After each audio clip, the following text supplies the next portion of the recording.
Oke, baik. Assalamualaikum warahmatullahi wabarakatuh.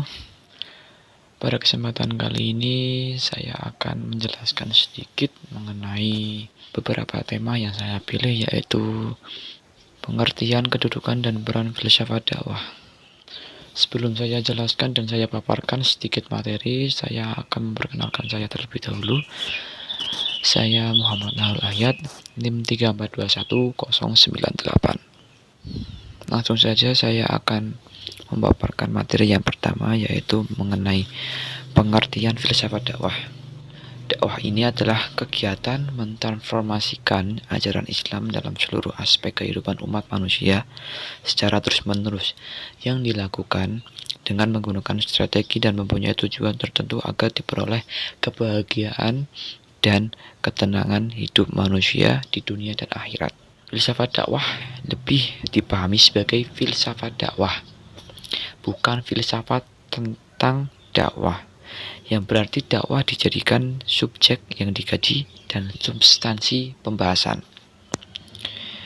Maka objek material filsafat dakwah adalah segala sesuatu terkait dengan dakwah. Dan kemudian kedudukan filsafat dakwah. Di sini kedudukan filsafat dakwah dibagi menjadi 3. Yang pertama ialah filsafat sebagai pembantu dakwah. Sebagai bagian dari dakwah, filsafat berfungsi sebagai pembantu dakwah. Juru dakwah menggunakan refleksi filsafati untuk menunjukkan rasionalitas agama dan kepercayaan kepada Tuhan. Membahas sifat-sifat Tuhan, bukti-bukti adanya Tuhan, dan keesaannya. Dalam tujuan dakwah, salah satunya ialah menolak faham ateisme dengan mengimbangi cara mereka bekerja. Sebagian besar faham ateisme dibangun kepada kerangka kerja filsafat. Jadi kita harus kayak mengimbangi. Jadi agar balance mengenai filsafat yang secara rinci filsafat hakikatnya dan hakikatnya dari ilmu dakwah tersebut. Dan yang kedua ialah filsafat sebagai studi analitik atas dakwah. Jika memandang filsafat sebagian dari teologi, namun sebagai cabang filsafat. Di sini filsafat berfungsi sebagai pengamat tentang dakwah. Filsafat Islam dapat dijadikan tempat kembali untuk mencari dan menentukan pemikiran para filosof Muslim tentang dakwah. Filsafat Islam tersendiri ialah produk dari aktivitas para filosof Islam masa lalu. Konstruksi filsafat dakwah dapat dimulai dengan merujuk kepada para filosof Islam terdahulu karena perkembangan ilmu.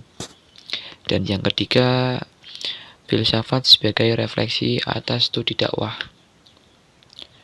Dalam hubungan dengan studi dakwah, maka filsafat berperan sebagai pemikiran reflektif tentang dakwah. Di sini hakikat ilmu dakwah yaitu aspek ontologi, epistemologi, dan aksiologi. Refleksi terus dilakukan sesuai dengan perkembangan ilmu dakwah itu sendiri, sehingga body of knowledge dari ilmu dakwah dapat dipahami dengan jelas dan terjadi tumpang tindih dengan ilmu-ilmu lainnya. Dan yang terakhir yaitu ada peran filsafat dakwah. Adapun tujuan utama dakwah sebagaimana telah dirumuskan ketika memberi pengertian tentang dakwah sebelumnya adalah menjadikan manusia berada di jalan Allah agar terwujudnya kebahagiaan dan kesejahteraan hidup di dunia dan di akhirat yang diridai Allah Subhanahu wa taala. Ada beberapa peran dalam filsafat dakwah.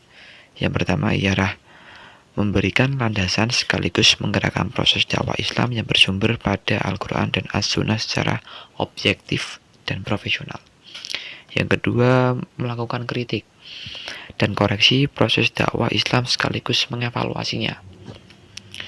Yang ketiga, menegakkan kebenaran dan keadilan di atas tauhidullah dan tauhid risalah. Yang keempat, mensyukuri nikmat akal dengan menerangkan sesuai fungsi dan peruntukannya. Yang kelima, yang terakhir, upaya menyempurnakan jiwa manusia baik dari sudut teoritis maupun praktis. Dan dapat disimpulkan di sini peran filsafat dakwah yaitu sebagai ilmu pengetahuan yang mempelajari secara kritis dan mendalam tentang dakwah atau tujuan dakwah, mengapa diperlukan proses komunikasi dan transformasi ajaran serta nilai-nilai Islam dan mengubah keyakinan sikap serta perilaku seorang khas Islam dan respon terhadap dakwah yang dilakukan oleh para mubalik sehingga orang yang didakwahi dapat menjadi manusia yang baik dalam arti beriman dan berakhlak mulia seperti yang diajarkan oleh Islam, atau bisa juga dipahami sebagai sebuah kajian yang lengkap dan utuh terhadap dakwah yang meliputi semua unsur-unsurnya. Begitu saja yang dapat saya sampaikan, kurang lebihnya mohon maaf. Wabillahi taufiq wal hidayah. Wassalamualaikum warahmatullahi wabarakatuh.